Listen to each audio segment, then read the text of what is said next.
That kind of nerd. Let's start the show with comics, movies, and technology. Here we go, bringing you the segments that you're looking for, like Cape Talk, Screen to Stream, Tech Perspective, and more. Cast this nerd degree and the blockbuster. Welcome to the club, cause you're that kind of nerd. Welcome, everyone, to That Kind of Nerds podcast, a show that tells you what is going on in the nerdy world. I am CJ Millen, joined by the one, the only, Brian Thornton. You know, I'm running out of ways to screw with you during the intro. I don't like it. I can't think of it. We've been doing this for too long. I can't think of more ways to screw with you. Maybe. And I know in saying this is a way of screwing with you. Correct, yes. But this is probably the final way. I was going to say that next week you can't be like, I'm running out of ways to screw. Yeah. I just got to say hi. Yeah. Like, it's upsetting. It took. I don't want to say No, hi. I want you to know it took 277 canonical episodes, right? Because there's also. Listeners, if you know of other ways I can screw up this intro for CJ, please let me know. Go to the That Kind of Nerd Facebook, Twitter, TikTok, Instagram, Snapchat, whatever you desire. Shoot me a duet stitch, no bones day, whatever, and tell me how I can screw with this intro. I would really appreciate it. Thank you for your time. I would like to reflect though that the day that we were recording this Saturday, it is a Bones Day. So it is a Bones Day. It is a Bones Day. Yes. The intro should be good.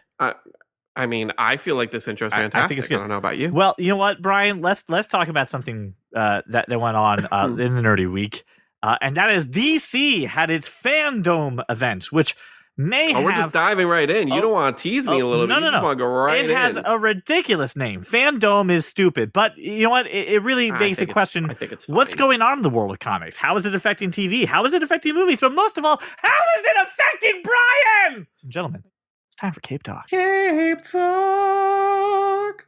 Screaming. I know. I'm excited. I'm amped. Because we got a wonderful trailer for The Batman. You're going to start right off. You're just going right. There's no. Well, at least buy me drinks first. You're going to start with the best, and then you're going to go. I have been down accused from for there. years of burying the lead. Years I've been accused for burying the lead. We're starting right up front with it. I mean, first off, this is all pretty important to me. Secondly, I do need to comment. I don't think FanDome's a bad name. It's a play on the word fandom. They're in a dome. No. Granted, it's a CGI dome. That's the problem. Whatever. It's fine. It's still a dome, whether the dome exists or not. And the dome could exist. It just probably is green screen. It's a green screen I'm not dome. debating the existence of a dome. All right. So here's the thing. It's a fine name. I have been on record since the announcement. Robert Pattinson gonna be fucking great. I was bought in from the beginning, especially after being so wrong about Batfleck. I realized, hey, maybe I should just shut the hell up when it comes to my knee-jerk reactions. And then you recorded more castings. podcasts where you just do nothing but talk. True. I will listen. I'm going to let you talk about this in a moment, but I'm really intrigued about this movie. I think Zoe Kravitz as Catwoman looks like it's going to be a nice development. I think that character arc is going to have a whole lot going on. Colin Farrell as the Penguin, who had a really great bit in this movie. I mean, just imagine you're driving. You just committed a crime. You're driving down the road. You think you got away with it. You see that explosion, and boom, that fucking car comes out. How do you not just shit your pants? That looks really great, and I always forget the name of the gentleman who's going to be playing the Riddler in this movie, who has been in Paul Dano. He's been in a million things, and every time I see him, he's amazing. Mm-hmm. So, I am so excited for this, but now I want to get your perspective as your freaking initials are BAT. From the Batman himself, I want to know what you thought about this trailer. It's fine. I don't think that was intentional. I don't think when that was I think your father very slyly did not tell your mom that your initials were going to be BAT. That was a sly move by Papa Thornton. Papa Thornton listens. He can absolutely confirm or deny any of that. My reactions. Let me see. So I've been on record multiple times. I've said it before. I'll say it again.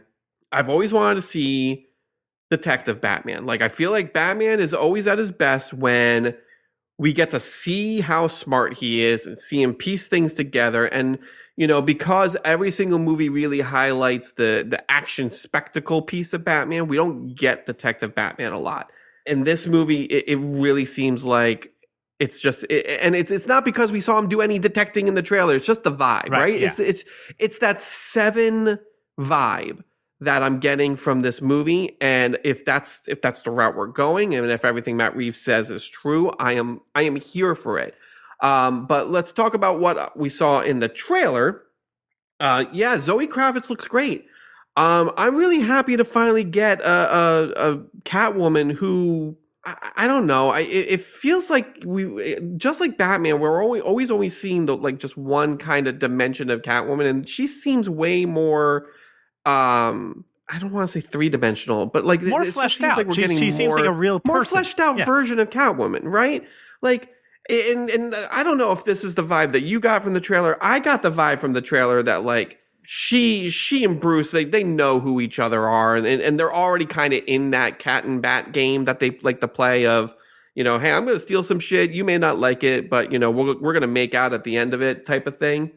And I'm here for it. When like every other version of the Catwoman Batman story is building up to that, I don't get to see that part of it already kind of fleshed out. So I think it's going to be really great. I don't know how integral to the story she's going to be. I don't know anything about this movie, and I'm really happy that I don't. No, I agree. This trailer did the thing that a trailer's supposed to do, which is give me the vibe, right?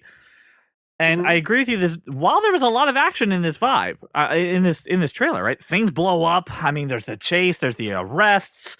I am still getting that detective thing, right? I'm still getting that vibe from them. And when it comes to the Selina Kyle relationship, I think she isn't full Catwoman yet. And no offense to Tim Burton, but it doesn't feel overly sexualized yet. It was a different take. Let's face it. The Tim Burton Batman is a very different version of the character. Not even a really comic book accurate version of the character, if I recall. And yeah, I mean, it is overly sexualized, right? Mm-hmm. And then Anne Hathaway's Catwoman, where not overly sexualized, it just was laying the groundwork, right, for us to hopefully finally get this character right. Like I think Anne Hathaway did great. I just don't think she worked well in that story. I agree. Yes. You know what I mean? Yes.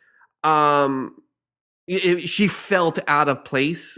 Whereas I think with this, it's a year 2 story. If we're gonna, I don't know what the story is, which is fine. Yeah. But it seems like it's going to be very mob heavy, and it's going to be, a little serial killery with the Riddler. And that's an environment that Catwoman fits into way more than the upheaval of the League of Shadows and minor militia that Bane, put together and took over. She seems so out of place in that story. As much as I do enjoy The Dark Knight Rises, she just did not fit in. Where I think this version is going to fit in, it's going to be a natural part of the story. It's going to work. Like it's going to make sense when she's at a party hosted by Penguin trying to steal something. It's going to make sense rather than, her role in Dark Knight Rises. More importantly, I think they have a relationship, and it's I don't know. Again, we're going off of vibes, and we're going on hope on this one. But what I did notice was, because there's so many, and this is always a fear, right? There's so many characters in this movie. I mean, there are Mm-hmm. so many characters in this movie. How do you feel you can do all of that justice?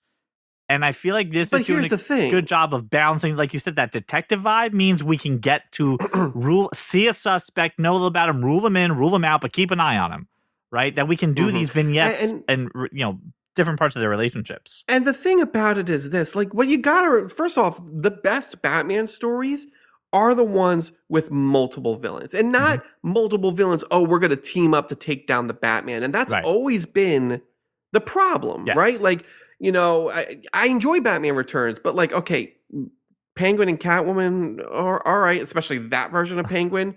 Don't believe for a second that they're going to work together, right? Let's have Two-Face and Riddler work together. Why? For reasons. Like it seems like we're just trying to shove this dynamic in. The best Batman stories are the Batman stories where he has a great rogues gallery, and we highlight that rogues gallery. But you know what? At the end of this movie, I will not be surprised if Penguin's still at large. Correct. It seems like he is one of these mobsters who's very ingrained in the government. So Batman's not taking down Penguin in this movie. Penguin may be prevalently featured, but Penguin's just going to kind of float in and out and maybe be integral into the mob element of it. Right. Catwoman is never been, a character where, at the end we're going to throw Selena Kyle in Arkham, right? So like Riddler is going to be your main villain. And like when you look at like stories like The Long Halloween, where it's a detective story and it features like 18 different rogues. And yes, you can do that a lot easier in comic books than you can in a 2.5, 3 hour movie, which this movie is supposed to be close to 3 hours, by the way. It's always like, hey, here's an issue with the Joker and now he's gone. And then here's an issue with it. And but we have the overarching story, but we're dealing with these like kind of fantastical villains at the same time. Those are the best Batman stories. I think what this really gives me vibes of is the Batman animated series, right? And and the 90s and 80s Batman, right, fell into the trope of here are your villains, and at the end of the story, they're all caught and all in jail. Everything is wrapped up in a bow, right? And then the next movie will do a new thing. Or dead. Right? And the Batman animated series had several episodes of, listen, there's a lot of evil happening going on. Right now, I have to pick which one is the one I have to take care of, right? I'll do my investigation. I'll do the detective. I'll solve that crime. And next time, I'm coming for the other one, which is in real life, right? You look at real life.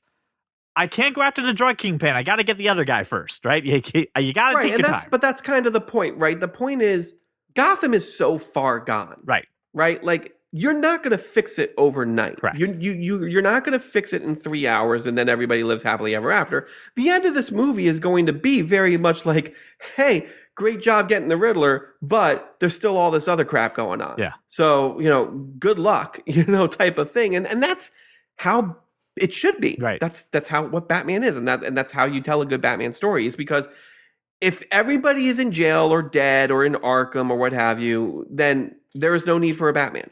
Batman doesn't need to exist anymore because he's fixed it. The problem's solved, right? Batman's not the guy who's just like, he's not Spider-Man. And you know how I love about Spider-Man. He's not going to be like, I'm going to take care of the bank robbers down the street while I wait for the next big thing. Right. I am trying to change this city and the corruption in this city. Yeah. That goes all the way deep into the roots of this city, of the founding of it, right? Yeah. So like it's a never-ending battle. So you have to have that feeling for him. So other things that I did like in this movie, or in this trailer, I should say, seeing some of the actual hand-to-hand combat, seeing how guns bullets are flying off of the suit, right, and seeing something in there, and the suit is awesome. And someone else had pointed out that the bat symbol on his uniform looks like it's made out of guns. 2 guns. It's made out of gunmetal. Which the speculation is, were those the guns who killed his parents? I don't really care about that part, but it's a really freaking cool design to say, hey, again, rooted in some kind of real world thing. It looks like a bat, but like it's guns. And like seeing some of the stuff that they have, they also acknowledge the fact that the guy wears makeup under the mask. Okay, he's wearing the eyeshadow. Deal with it. That's been in the first trailer, and that's fine. Right, good. Who cares? Keep it. Who cares? Go watch that Batman movie with Michael Keaton where he rips off the cowl and suddenly that makeup's gone. I'm well aware what they did in the Tim Burton. But you and your continuity bullcrap care. It looks really good. There are some elements of this that are super dark and gritty, but also some stuff that are just like, hey, this is real life. Like this is how that situation would be. And here's a little of that romance that you're looking for out of a comic book movie. And it from the trailer seems to be balancing that line of, hey, I want to make cool looking movie, but also I want to like keep you engaged the entire time. I'm very interested in this movie, and I am excited for it to come out. When do we get to see this movie? When does this become my reality? March of 2022. Not soon enough. All right, let's turn to... Oh, no. March of 2023? No. Not that far. Hang on. Because now... No, you're right. It said it was in production at the end of the trailer, right? No, that was the end of the first trailer. It's just hang tight. Okay, no, March 4th, 2022. All right, good. Okay, good. So it's coming soon. I feel better about my life now. All right. Good.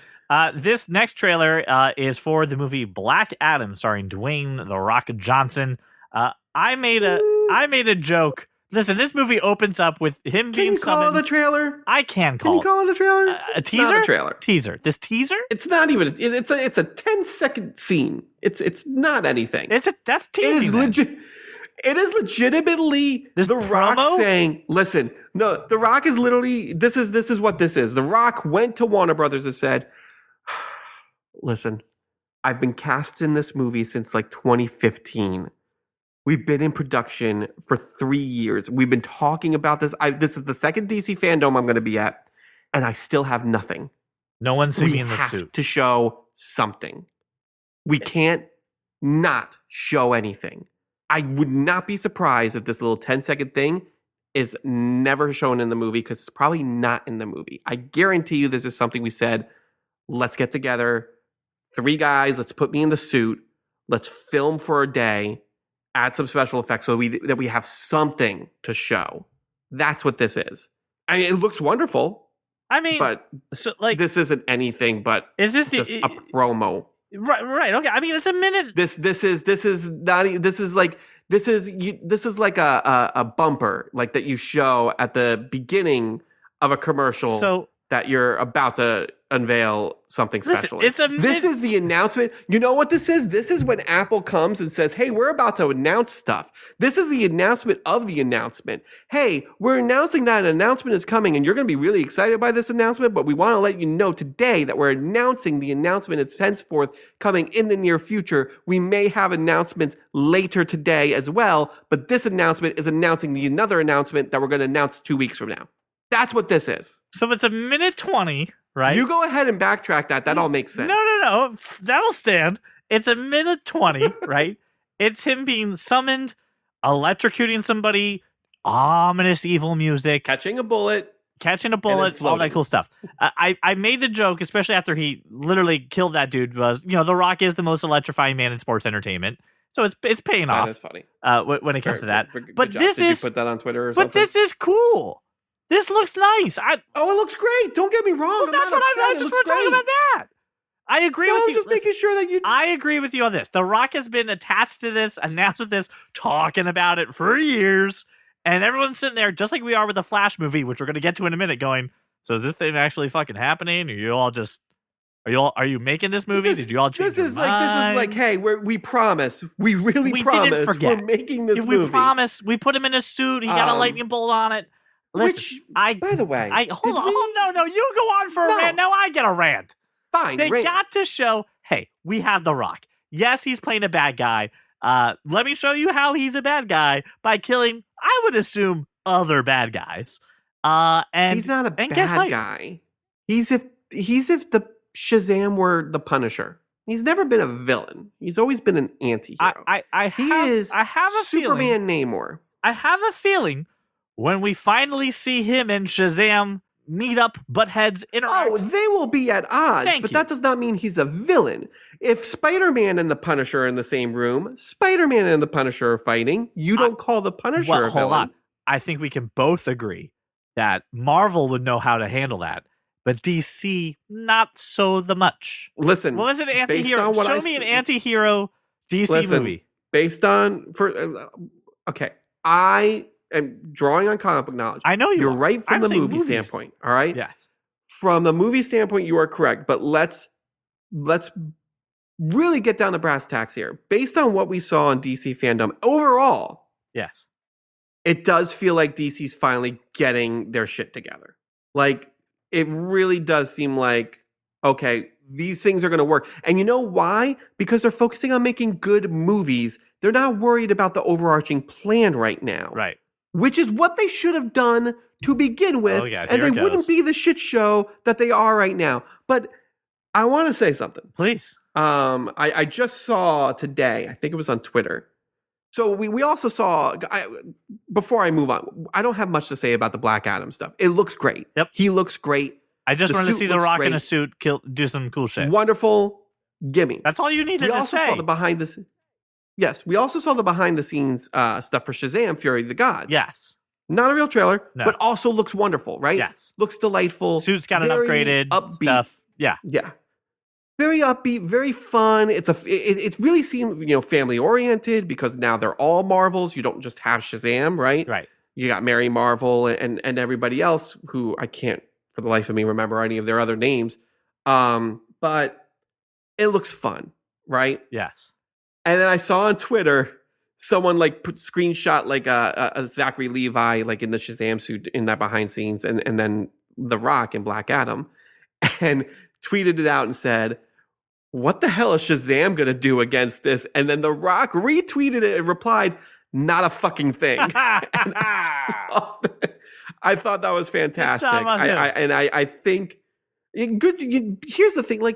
I don't know if The Rock is a huge comic book fan or not, but based on how he's shilling this movie, I think he is. He plays the part very well. He is all in. He's just, this is what we're doing, and I'm super excited to tell you about it. And I really appreciate that. I also just from the sense of seeing, at least seeing something, right? At least seeing something of this movie to show it exists. It's great to just see the representation there in that comic book universe, in the DC, just showing, hey, this is going to be a fun trip. We're going to have a really cool cast. The cast is made up of a lot of interesting people who have a fun story to tell. Let's go. Did we know Pierce Brosnan was playing Dr. Fate? No, I had no idea. Because I didn't know. And I watched that lead up to the trailer. I was like, wait a second. James Bond? What are you doing? I'm really excited for that. Yeah. Give me Pierce. Yes, give me that. And then give me a Dr. Fate movie and have Pierce Brosnan pass the mantle on to a new Dr. Fate. Yes, please. So I want that. Let's talk. Here's my plan. Let's talk about the Flash trailer, and then I want to talk. We can talk DC at whole, right? Because they put out a lot of news and a lot of stuff. Peacemaker? So let's talk about the Flash trailer. What about Peacemaker? The Peacemaker trailer. It's everything we knew it would be. Everything we talked about. I didn't know if you wanted to talk about it. The Peacemaker stuff was. It looks fun. It looked exactly and even that 1 minute scene. We already got the tone. The Eagle's going to steal the show. It's going to be fine. I really think at the end of this, the Eagle is going to... where the Eagle is hugging him. It's going to steal the... The Eagle's the fucking best. And you know what? I know John Cena's just I know I'm losing that to the Eagle. Who gives a shit? You're going to watch my show. I don't care. Whatever. I'm Cena to an Eagle. Yeah, okay. Whatever. All right. We were all... Continue. Everyone was in. Everyone loves John Cena. Everyone was always in for that one, right? So let's talk about the Flash trailer. Because... I think there's reasons. 275 episodes where we're talking about how this Flash movie has been in development hell for years. Director after director, writer after writer. Problems with the cast, including Ezra Miller. I would love for you to find the first episode where we mentioned the Flash movie was happening. Probably right. Because it was in 2016. Probably, yeah, so it really was when we started this show. Yeah, because we started in early 2015. Yeah, we've been talking about this forever. And I'm curious about your impression after watching that trailer, knowing that we finally get to see something. I want to know what you thought. So I want to be very clear. I have no problem with Ezra Miller as the Flash. Sure. I just don't like this version of the Flash that he's playing. I can agree and I on think that. I was pretty clear about that in the theatrical Justice League as well as the Snyder Cut. The Snyder Cut didn't improve that character for me. He just does not feel right. Right. And again, it's not Ezra Miller. I think Ezra Miller is a fine actor in the very few things I've seen him in. I just haven't seen him in a ton. So it's already got that against it. Right. That for me, I'm watching this trailer and I'm I don't like this version of the Flash. And the problem is I really, really want to. Well, because the idea of I'm going to get to see old man Michael Keaton Batman in a Flash movie makes me giddy, right? Right. So and that's kind of the problem that I have with the trailer. The thing that makes me most excited about the trailer is the thing I have a problem with from a business standpoint, because it makes me feel like we couldn't do a Flash movie on their own. We couldn't just do a Flash movie where he fights Reverse Flash or Captain Cold or someone, right? Right. So we have to bring in Michael Keaton. We got to bring in this spectacle. Otherwise, you're not going to see this movie. Correct. And that's kind of like it really shows a lack of faith in this character that they've developed via the Justice League movie. To me, now I am probably the only person saying and feeling this way about this movie. Everything else I'm seeing online, very excited, very great. And I'm excited too, don't get me wrong. But the thing that the theme of all of the conversation is Michael Keaton Batman. Oh, we know Ben Affleck Batman might be showing up in it. Oh, here, like, and there's no conversation about the Flash. Yeah. And like, well, it's his movie. And I have a, like, I'm just, you wanted my opinion. Here it is. This is what I'm butting up against. I'm excited. I want to see a full trailer, please. And that's what I'm worried about. I am worried that the Flash is going to take a backseat in his own GD movie. And if that happens, I'm going to be really upset. Because then, don't call it the fucking Flash. See, call it multiversal madness. I don't give a crap. The vibe I got from this was very much one of Captain America: Civil War, where when you're watching that movie, you're like, listen, I know this is a Captain America movie, but this is an Avengers movie, right? But that's But here's the thing. But there's a difference. There is, but the thing that I get with this, right, is I think you and we are in agreement of I don't like this version of the Flash either. But in the trailer, I'm seeing two others versions of that Flash standing right behind him, right behind. You see one. The other person is the Supergirl. But is that not the Flash? Is that woman not the Flash? No, she's Supergirl. She's Supergirl? No, she's Supergirl. All right, I was unclear on that. All right. Well, right behind her shoulder is another version of the Flash, right?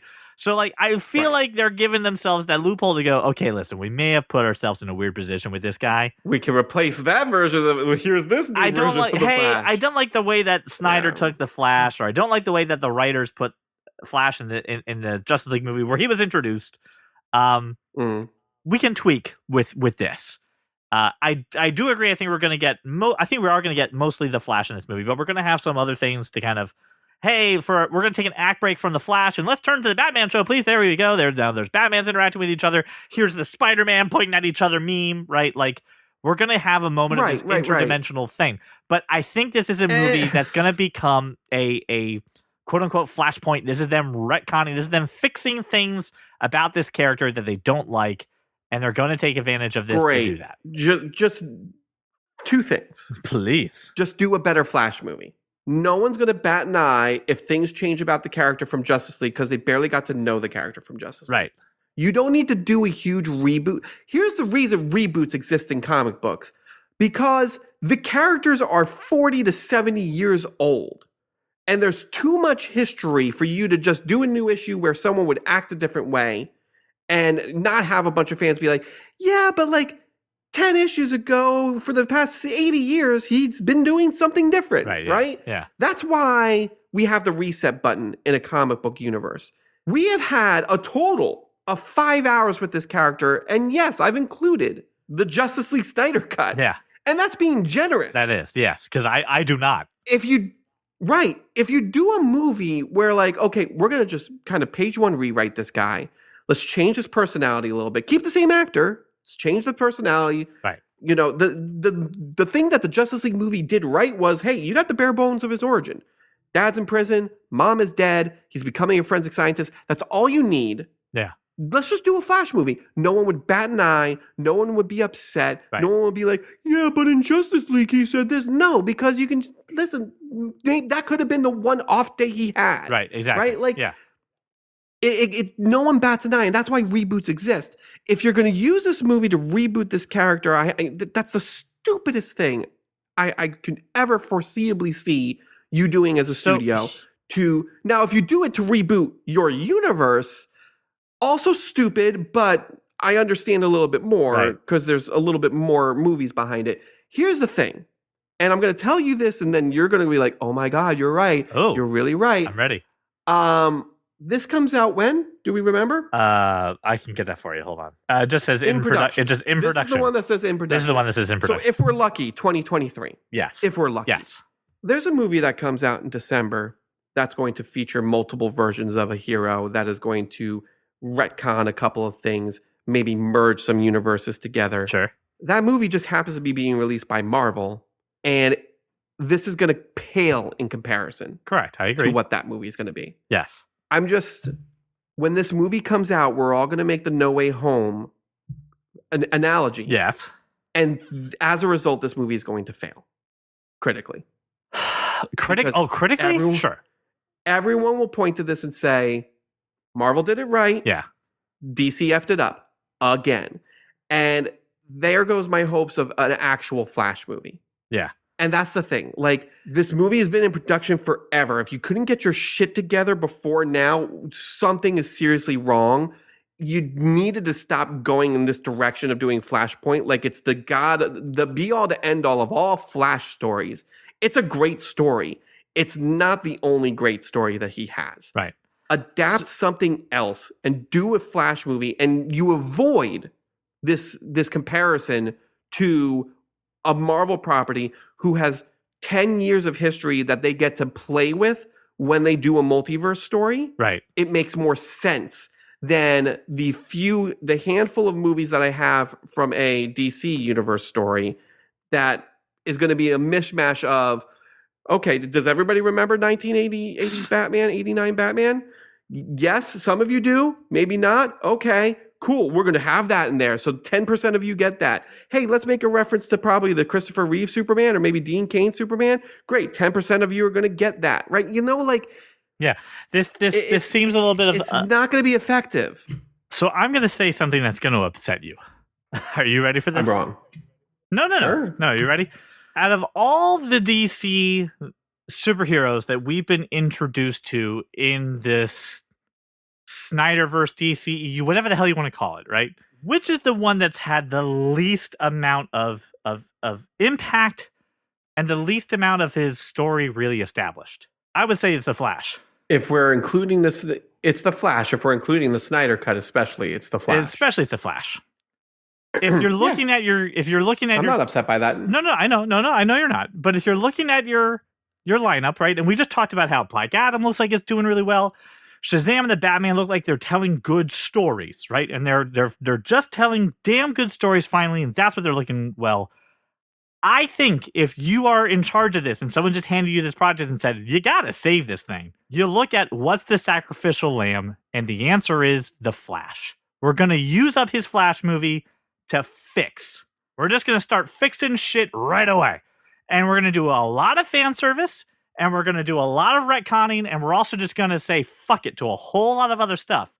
And you sacrifice the Flash. And I know you love the Flash. You don't want to see him. You know I love the Flash. And that's why you think I'm going to be upset by this. And I'm not. I get the line of thought here. Removing my love of the character out of it, I don't know why I always go down this route, but from a business standpoint, I feel like pressing the giant red reset button now already is just, it's premature. Here's the thing: is what it is. The only people being reset are Batman, Superman, right, Wonder Woman, and Aquaman, and Flash. It's just 5 people. Why do? It's not Aquaman.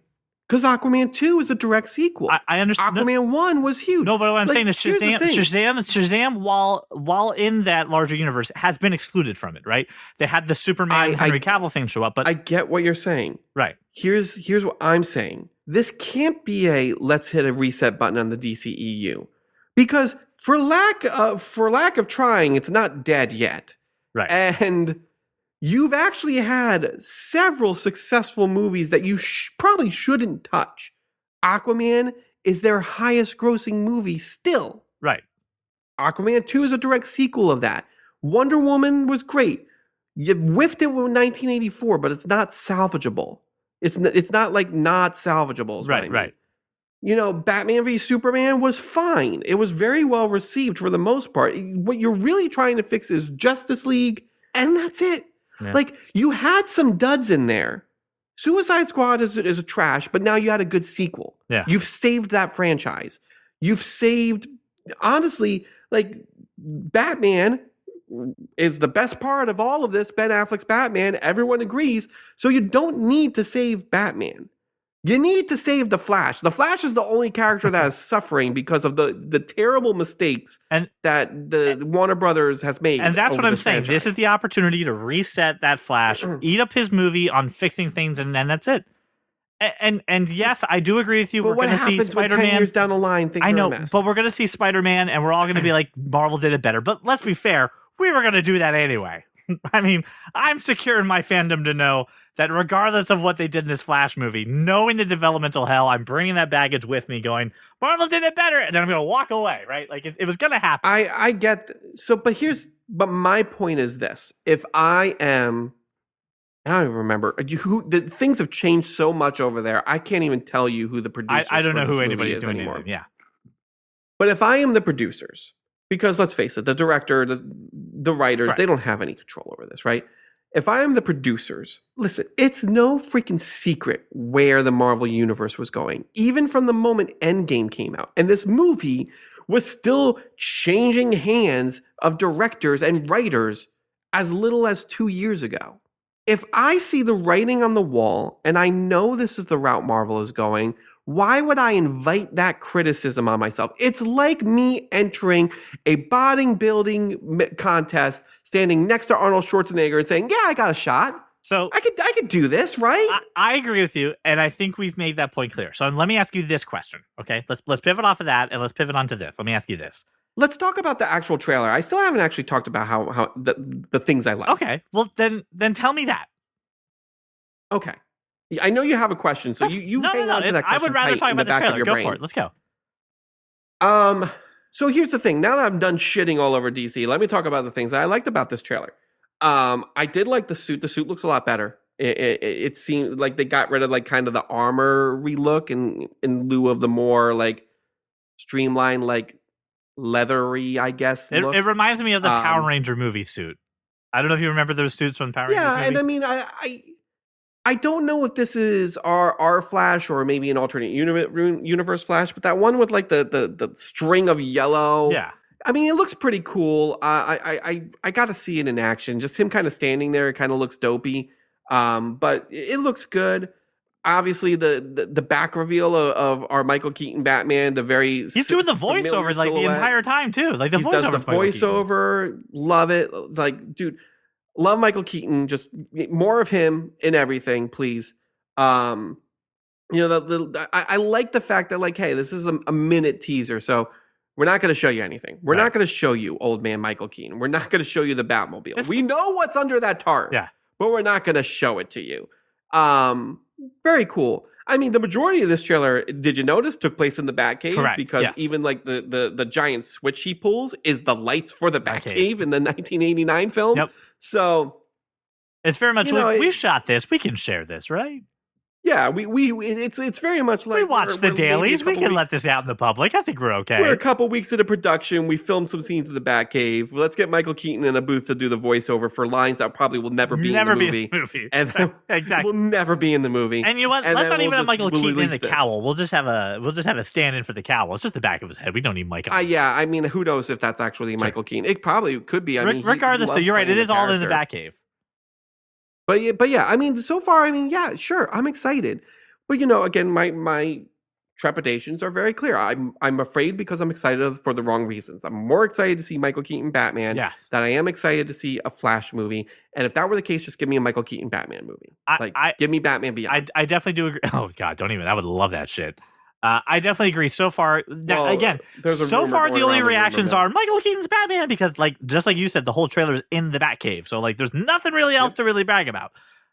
So we shall see. There's a lot of baggage coming into this Flash movie, and it's going to be hard to shed that as it comes out. So we'll have to see. All right, final thing from DC FanDome, and they got an announcement that we're going to get Static Shock. If I recall, the announcement was that entire universe is getting its own line of movies on HBO Max. Am I wrong? No, I think that's exactly what I kind of took from it. But I'm not. I'll be honest. Having watched Static Shock during the WB cartoon era, right? That's my only exposure to Static Shock. So I don't know what that means that there's a larger universe coming in. And again, on being on HBO Max, I don't know how this folds in. Blah blah blah blah blah.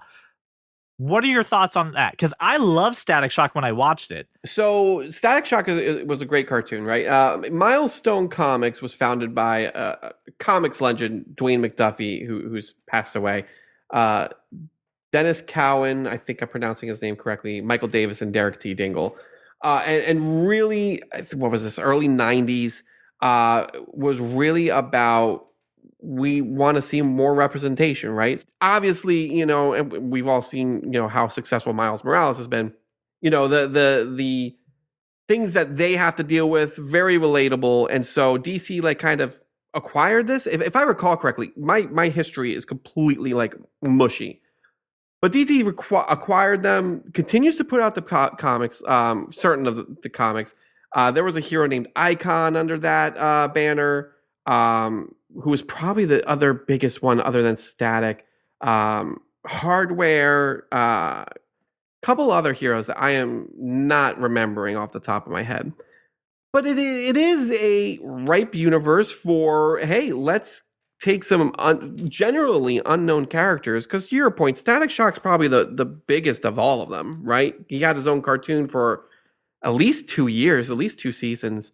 So let me understand this correctly from again the outside perspective. So it's owned by DC proper, but it's not connected to all the other DC stuff, right? They're telling the story about black superheroes and representation in the comic book universe, right? They had that wonderfully successful, because it's a fan favorite. I really know it was, Static Shock show on WB. And now they're saying, I love that show. It was dude, and that theme song was great too. But that show itself was really good characters, and I cared about everybody. And now they're saying, hey, we've been sitting on this property. Let's actually put some of these people into light, right?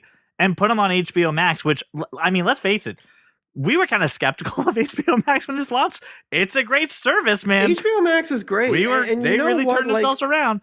But now let's get the representation of those people in superheroes. Let's get more faces, more people, more identities on the screen for superheroes. And we're going to do it in a universe that's headlined by a really cool guy. Sure. And you can't say, oh, Warner Brothers is shoving this on HBO Max type of like mentality, because they shoved everything on HBO Max, right? And HBO Max is full of good stuff. It's all like Dune, which is probably their biggest property right now this year, is on HBO Max. So it's not like they're trying to like, oh, we're going to do this movie to check a box and then kind of hide it on our streaming service, right? It seems like we're going to put this is going to be a feature. It's going to be a banner. We're going to make this a big thing. And I'm here for it, right? Like, listen, I try to give anything comic book related at least a try, at least one shot, or at least I try to watch it. There's so much of it out there. I don't ever get to all of it, but I'm excited. I'm at the very least going to make sure I watch a Static Shock movie. And what's really interesting, which is, this is such a weird position for me to be in nowadays, which is I only saw Shang-Chi and Venom in a movie theater, and everything else has been at my home. So much so that when I saw Shang-Chi, I was uncomfortable in the movie theater. I did not like being there. And then when I went and saw Venom, I saw it in the far left-hand corner of the theater by myself on an island, right? It was still good to see a movie, but like that was not the best viewing experience. Right now, I just watched Dune last night. I'm enjoying seeing things at home. I cannot wait one day to be comfortable to go back to the movies. But to your point, putting things on HBO Max is not a let's hide it and just say that we did it kind of thing. This is, I want to get it in front of the most people right now. HBO Max is how you do that. And it's going to be that way for a little bit of time. So I am excited to see what they're going to do for this. For a long time. The days of the way we know how movie releases work are over. Yeah. Like, COVID saw to that. You're going to see a lot more. One of two things is going to happen. You're either going to see shorter turnaround times, like I'm talking like 45 days max in between we released it in the theaters and now it's on streaming. Or you're going to see day and date releases, right? Which is what, HBO Max has been doing. Yeah. Or you're going to see the Disney model of, we're going to release them at the same time, but if you want to watch it at home, you're going to pay movie theater prices for it. I'm fine with all of these options, because here at the end of the day, like in order for a movie, let's even say such a Static Shock, which we put in $100 million to make that movie. Let's just put a round number on it. Sure.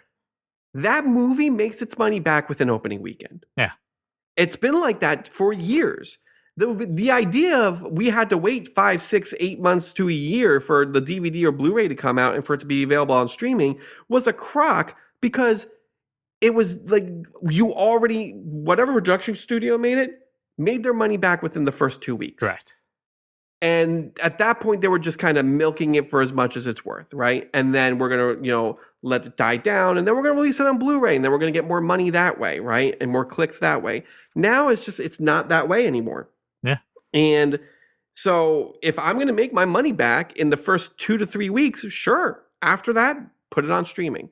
Who cares, right? That's the way the majority of people are going to see this movie anyway, which leads me to just my biggest pet peeve about this fracking Dune movie. Is Denis Villeneuve, who has done great stuff, being all pissy pants about the fact that HBO Max put it on streaming. And I cannot... Truthfully? You can say what you want because you've seen the movie. I haven't seen it. No, truthfully, I was not going to see this movie at all. And I only watched it because it was on HBO Max. And that's the thing, I would have, right? I would have actively made sure I did not go to the movie theater to see this. Exactly, right? Dune has its audience. But I personally have never read the book. I've never seen the David Lynch movie. Right. I've never watched the miniseries. I have zero invested interest. The trailer was not enough for me to be like, I am going to plunk down my $15, $30 and drive my ass to the theater, even when there wasn't COVID. Yeah. I was not seeing this movie. Correct. If it's on streaming, I am going to give it a shot. I haven't watched it yet, but I will. And that's my problem. Denis Villeneuve going out there and being pissy pants about the fact that, my movie is meant to be seen in a theater. No. And I'll reference what James Gunn said when everybody was asking him, are you okay with the fact that they put the Suicide Squad straight to streaming? Do you remember what he said? No, did you read this? I did not. What did he say? I'm paraphrasing here, but his quote essentially was, I've never seen Jaws in a theater, yet it's one of my favorite movies of all time.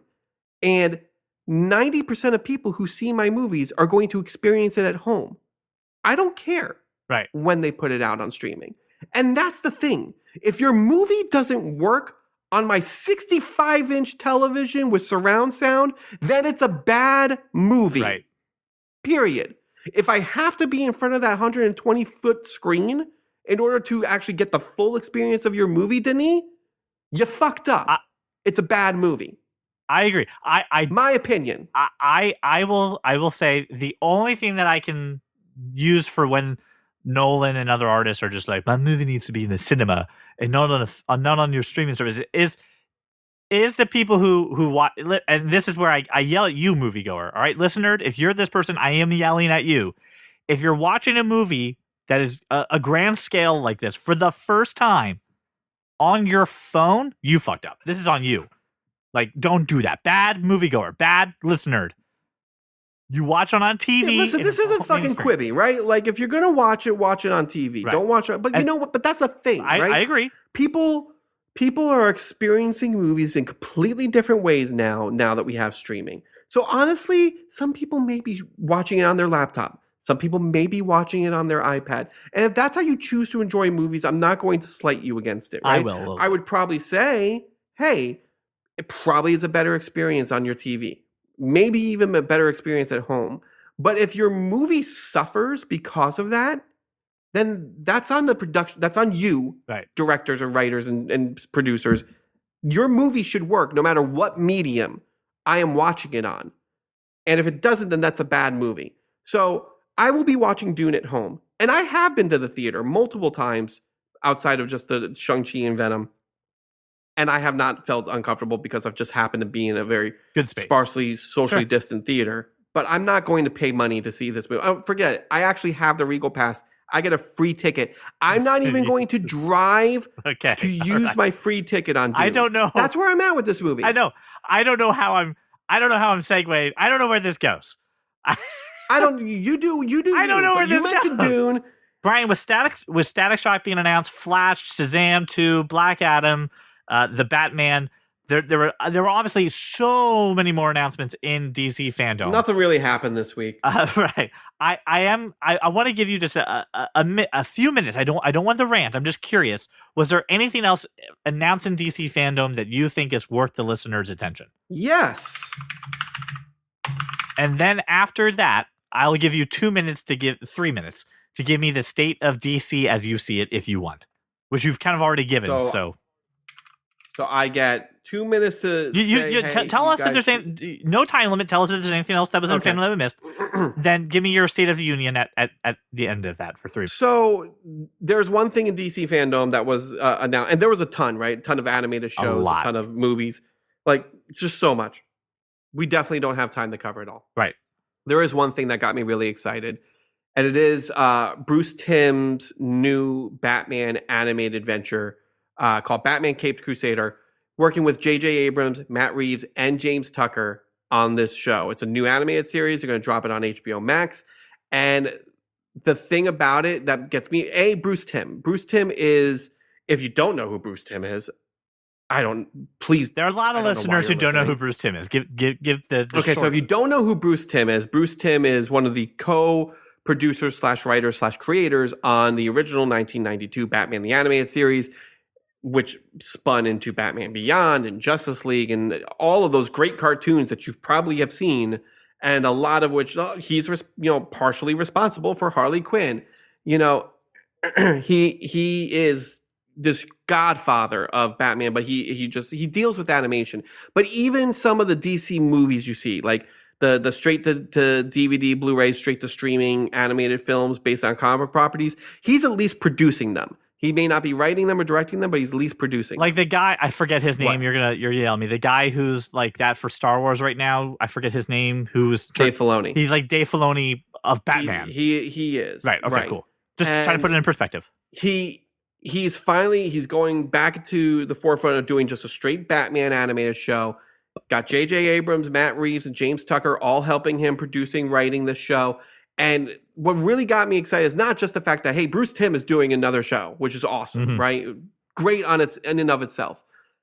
He said this is his opportunity to do the things that he could not do back in the 90s with Batman the Animated Series. And he tells stories all the times of, we wanted to do this idea. We had this story lined up, but the network shot it down. This is his chance, no holds bar. It's going on HBO Max, so listen, like as long as it's not like hard X-rated, like do you, right? He gets to tell the stories that he wants to do. I'm very excited by this prospect. It is a complete just removal. It's completely separate. There are no other superheroes. It's just Batman in Gotham doing his thing. Very excited to see it. It's called Batman the Caped Crusader. So there's my thing that you did not mention that I'm very excited for that came out of DC FanDome. My feelings on DC as a whole. I'll give you the intro to that. Hold on. So okay. So now that we got that right. Listen, this episode is all DC FanDome, right? There's so much happening. So I finally went through this, and you really kind of you went on this with the Flash movie, and I know you got strong feelings. So I want to get a summation of you, knowing all these announcements and everything that was put out this week. Basically, the State of the Union of DC. How do you feel about DC and what you've seen so far? I'm optimistic. That's the one word I would use is I think, every time. Optimistic or actually optimistic? No, I'm actually optimistic. The only thing I'm very cautious about, which I think I've made pretty clear, is the Flash movie. Yeah. Everything else, I'm full in. I'm completely on board. And you know what? Every time DC has done a Comic-Con panel, DC has done DC FanDome, there's always been I don't know, even like with Joker, and right. I saw Joker, I'm still not I've always been on the fence, right? But this is the first year where I'm it feels right, it feels like they're finally figuring it out. So I'm all in. Give me all of it, give me whatever you can. Here's the thing, just keep focused on, let's just do good stuff. Don't worry about connecting it until it makes sense to connect it, and I'm all on board. That's what Marvel did. That's what everybody seems to want to rush the process. Just don't rush the process, DC. You're starting to get things on the right foot, finally. Do you think... Marvel is so pervasive within everything that's going on. And I know Warner Brothers executives listen to this. So right, they very much do. I know they value our feedback. They have notebooks open right now. Don't you know they already hired me because of all the great ideas I have shown over the many episodes. Absolutely. So here's my question.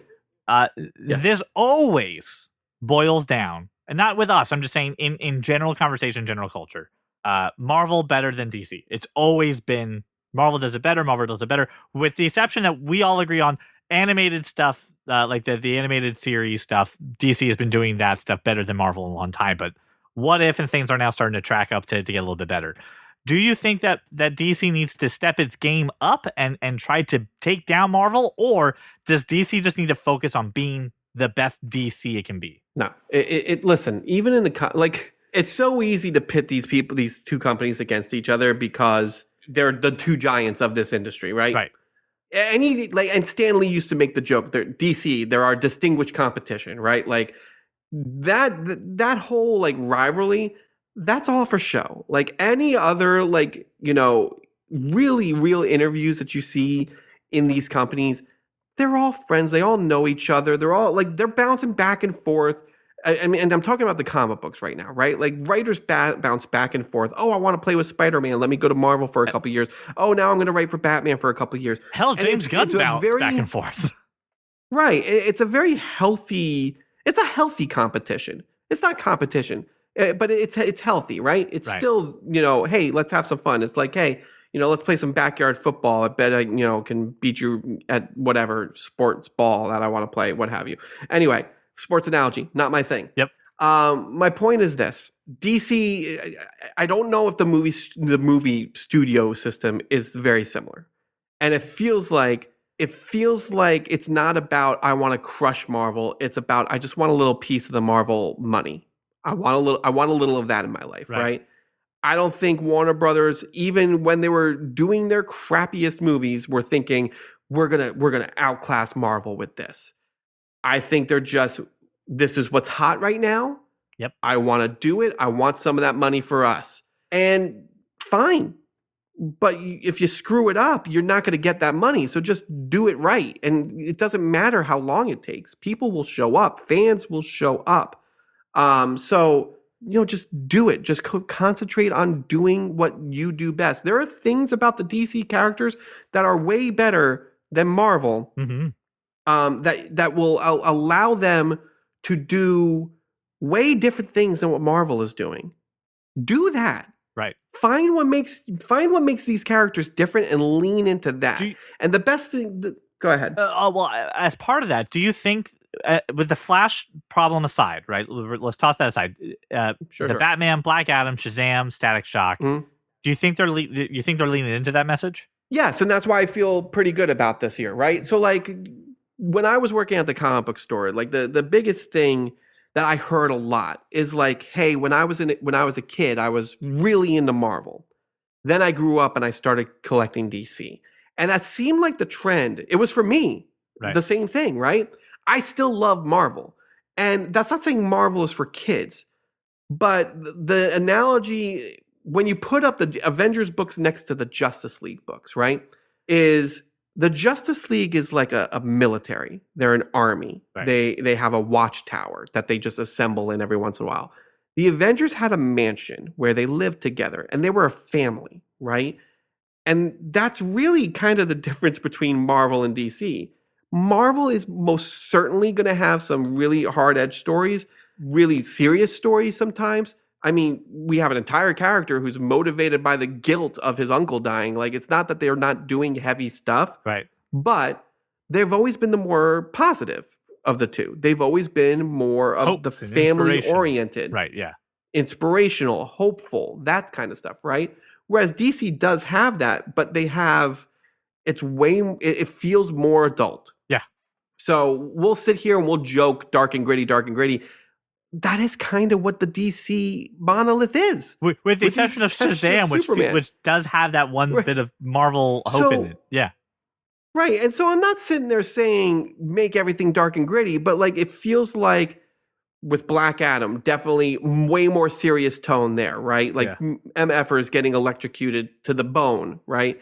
Even with Flash, like Flash is even though he's a positive, hopeful character, at least in the comic book, he's dealing with the death of his mom and constantly trying to reverse that, right? You have Batman, who is Batman. He's the definition of dark and gritty, right? Yeah. Like, so sure, like I'm not saying lean into it, but accentuate the fact that the world that you live in is a little bit more dark when you're talking about DC than when you're talking about Marvel. The thing that I came, and the reason I asked, right, the thing that I came away with after listening to us talk about FanDome, as well as just like my own impressions after watching, is I feel like DC this year in particular just kind of said, we're not in this "are we better than Marvel" conversation anymore. We don't want to be part of this. We just want to make good shit. And the Batman looks like it's great, right? Hearing Static Shock sounds awesome. Black Adam looks like it's its own cool storytelling world. And Shazam is that one thing they're just like, hey, take your kids to go see a comic book movie and you don't necessarily have to like worry, right? Like, we'll have some fun. We'll get the lightheartedness out of the way. And Zachary Levi's a fucking national treasure, so go check him out. So this year seemed to be like DC had a direction this time, where before it was, here's Joker, we'll try it. Here's this, yeah, we'll go there. Animated stuff will be dark, but this one will be light. We'll do Killing Joke, but we'll have this weird scene. We got it, right? And now it seems like they have a direction and a control underneath it that's going some places. And unfortunately, from my perspective, and with my nerdism, right? I don't care about the DC Comics storyline. I don't care about the Marvel comic stuff. I consume my DC and Marvel through TV and movies, and which is a majority of what they do. But I feel like this is a better DC this year. Like someone sat down with them and said, I know we got these other things that are connected, blah, blah, blah. Can we set a Compass North and go? And it looks like that they did. Yeah, it feels like something changed. And we talked about this, a couple months ago. There was some sort of shakeup in the hierarchy. Yeah. It feels like we're finally there. And that's the thing, right? That's what we've been begging for. That's what we want. I don't care if your movies are going to be just super dark. Just give me a direction. Yes. Right? Like, commit to something and just go for it. Don't sit there and be like, oh, let's try this, let's try that, let's try this. And just focus on making good movies. Don't focus on connecting everything. Like, Marvel wasn't even focused on connecting everything until Iron Man was this huge hit. And they were like, oh, crap, we can do something. They completely fell into it. This wasn't the plan. No.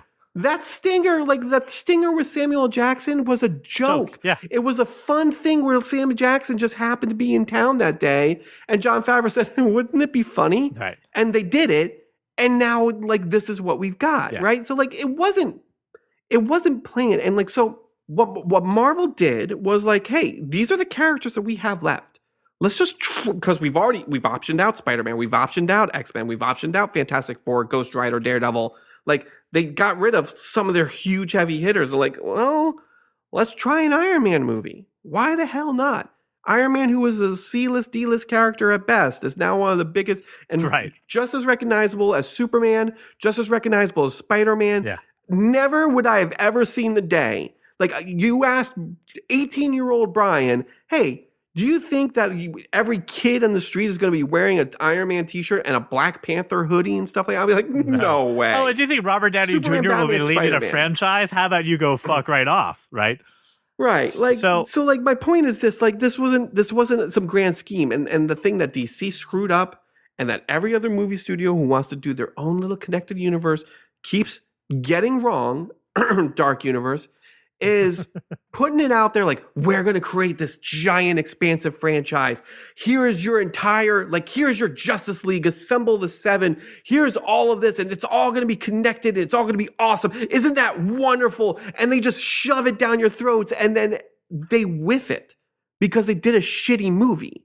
And instead of focusing on, hey, we're going to do this really great Mummy movie, or hey, we're going to do this really great Batman movie or Superman movie, they want to push the narrative of we are the next Marvel universe. And the problem is they want to rush to the finish line. You got to put in the work. You've got to focus on the individual characters first. Rant over. I'm sorry. Like, this has just been Brian Rants, the episode. The final thing I do want to talk about, because I cannot let this go any other way. It's the final trailer. Yeah.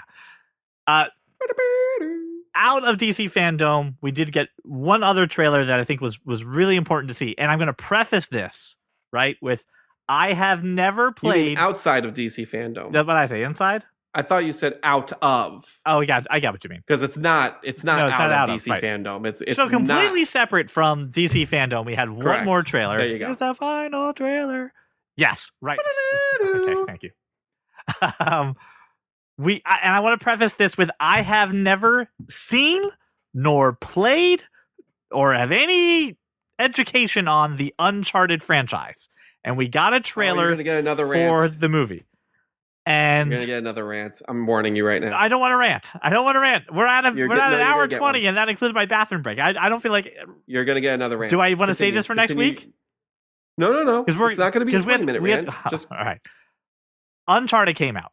Typically, in my experience, in my existence here on planet Earth, when there's a video game movie, right, a movie based off a video game, garbage. Most of the time. I know you disagree with this opinion. I know Josh disagrees with this opinion. It is my opinion, and I will ride it till I die. This looks fun. This looks cool. And from the trailer, this looks like that I don't have to know everything about this video game in order to appreciate it, but I get something extra if I do. And that is what needs to be done when we do these things. I shouldn't have to read your book. I shouldn't have to play your video game. I shouldn't have to watch the TV series to understand the movie. I am excited for this. It looks really cool. And all my friends who are familiar with this franchise are talking about how accurate so far everything seems to be. But I'm just saying from a movie standpoint of finding buried treasure without Nicolas Cage, I'm excited for this movie. Now, Mr. Thornton, I understand that you have another rant about this trailer. Yeah, because I have played. So I will now yield the floor to another Brian rant on this trailer. Go ahead. I mean, it's not a bad rant, but I have played all 4 Uncharted games. It's actually one of my favorite series.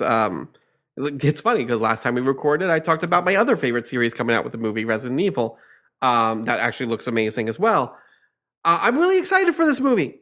I think this movie is going to be great. I think you do this right. Uncharted lends itself to this model, right? And I'm about to explain what I'm talking about. The model of the games have a very particular story.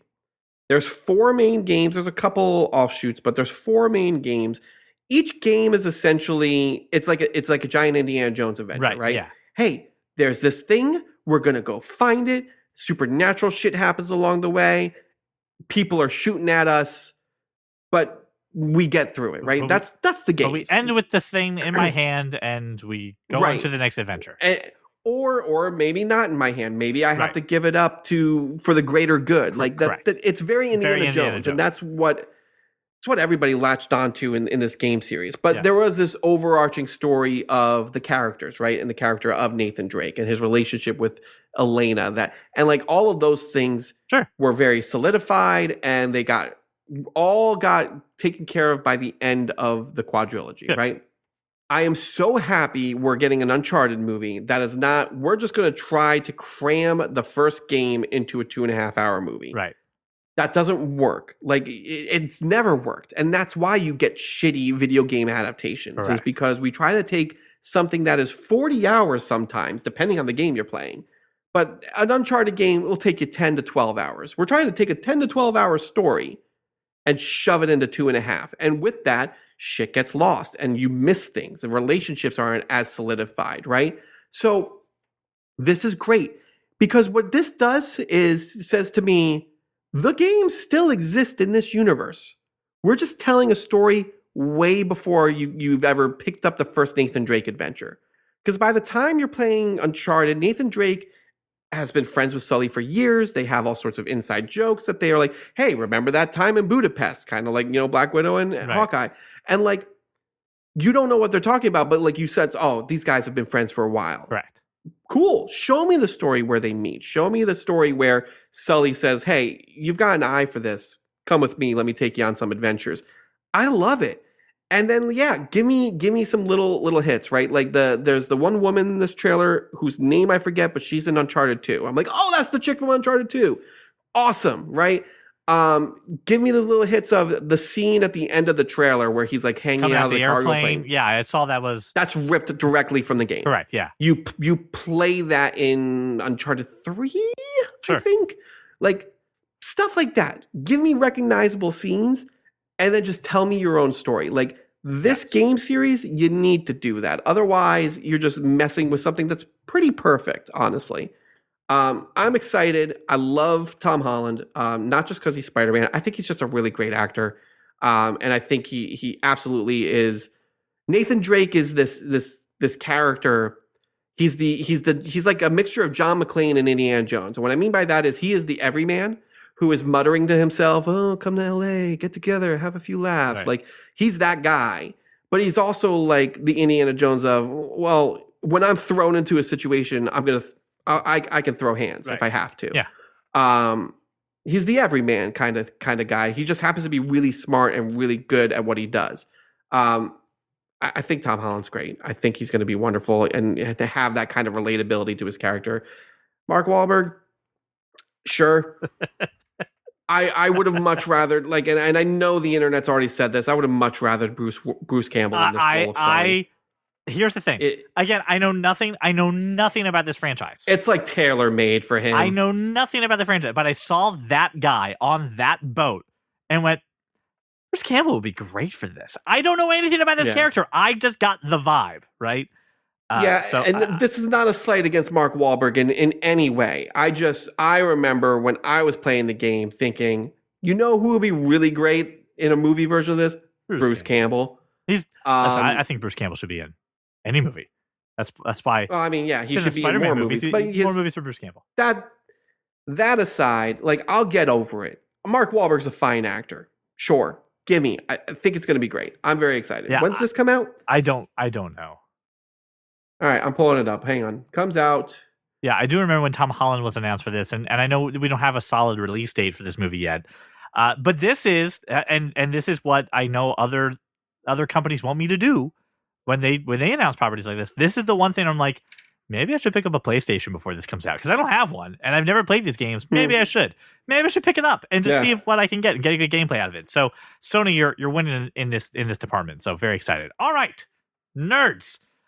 This has been an absolute treat. Brian, seriously, I know you got some rants in there, but I really enjoyed talking about what DC has laid out for us for the next coming years. As long as you enjoyed the rants, that's what matters. And I'm excited to see what happens to it later. So thank you, listener, so much for making us your walk around your neighborhood, your drive to work, or whatever it is that we are in your life. If you'd like to give Brian more ideas how to ruin the intro to this wonderful show, just send him a tweet. Actually, send me the tweet to send to him, because he's not going to read it. At That Kind of Nerd. I don't actually. I can't tell you the last time I opened my Twitter. Or That Kind of Nerd podcast on Instagram. We will talk to you later, and we will see you on the next episode. Well, welcome to the club, because you are that kind of nerd. What you got there, Brian? That looks like a soda stream. It is a soda stream. I got a soda stream. It's a seltzer. See, the soda stream lets you make your own seltzer. So it's very delightful. So what flavor did you whisper into your seltzer there for your soda stream? Oh, you see, that's the beauty of the soda stream. I don't whisper the flavors. I put as much flavoring as I want in, and it's 0 calories. Let me ask you a question. Is it okay that I'm the old Jewish woman and you are the old Jewish woman? Have we crossed the line if we both do it? I don't know if there's a line with this. Because I know. Anyway, I put mango in. Okay, mango's manga, very delicious. Right, little mango. What else? Is that it? Just your mango? Just the mango. Just a little water. Some water. You carbonate it, and then a little mango. Hey, look at you getting all seltzerish and getting all. It's delightful. Testy with. And now I don't have cans all over my house. You know. Yeah. What? So I do that. You'll love this. Little story times.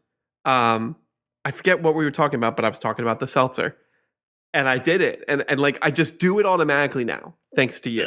I just go into the voice, right. And my lovely wife Cassandra, looks at me and she's like, "Why do you go like full Yenta whenever you start talking about your seltzer?"